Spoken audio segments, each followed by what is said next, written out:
I just felt like it was right. It was right, and I knew that we would know what to do with it.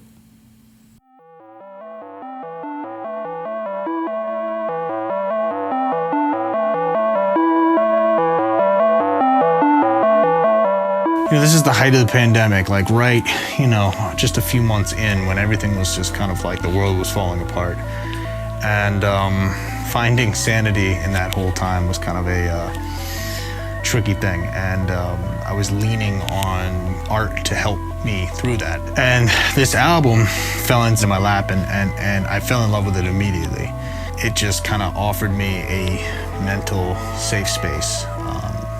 And I sent it over to Mo. We often share music as a band back and forth, and I had a feeling that this would resonate with Mo the same way that it did for me. Honestly, like, music just takes me to a certain place. Like, I need to escape. There's a lot of things in my head that I just need an escape from. Things I've seen in my youth, the neighborhoods I grew up in.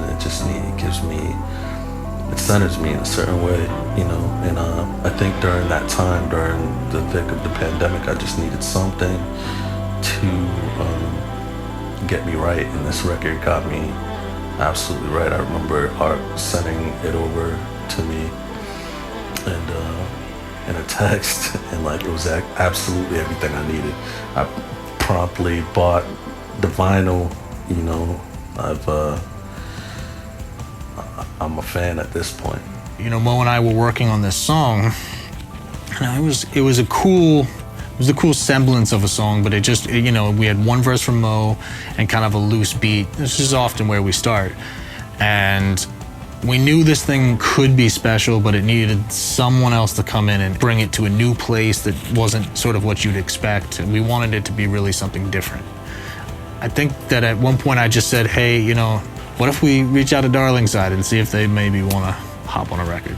I think that we're pretty resilient band. When we believe that we can do something, we kind of just charge ahead and try to do it, And so I think that I tried first to contact them, and I got no response. It was pure crickets. And then I tried again, and then I think Art tried. And we both got no response. And there was a point when I was like, I don't think this is gonna happen.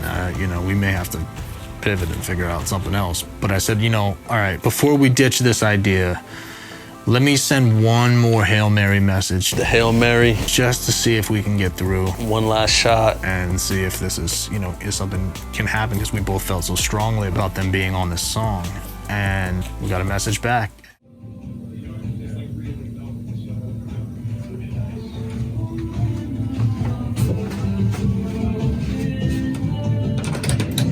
I like that a lot. I like that a lot. Dave, could you try Just Can't Let It Go, and then hear me out, don't let go of that. To have these dudes come in and like just be good humans, that is rare in this business. When they came into the studio, it was like the first moment throughout the whole process of that record when the world felt safe enough for people to be together again in the same space. And so it was the first time that Still Gold as a full band was all together in the same space. And from what I understand, it was also the first time that Darlingside as a band had been together in the same space since the beginning of the pandemic. So it was kind of this amazing moment in the studio of us just kind of feeling like, wow, there's a little hope here, and maybe things are gonna be okay. And it was a really beautiful moment, and it only felt fitting that the song we were working on was called Shimmer, because it just was this kind of like momentary shimmer of light that throughout this whole crazy dark time. I'll say right now, this is easily one of the best musical experiences I had in a long time. Number one, it was the pandemic. People were just starting to get outside and be around people, and this record got me out of being depressed.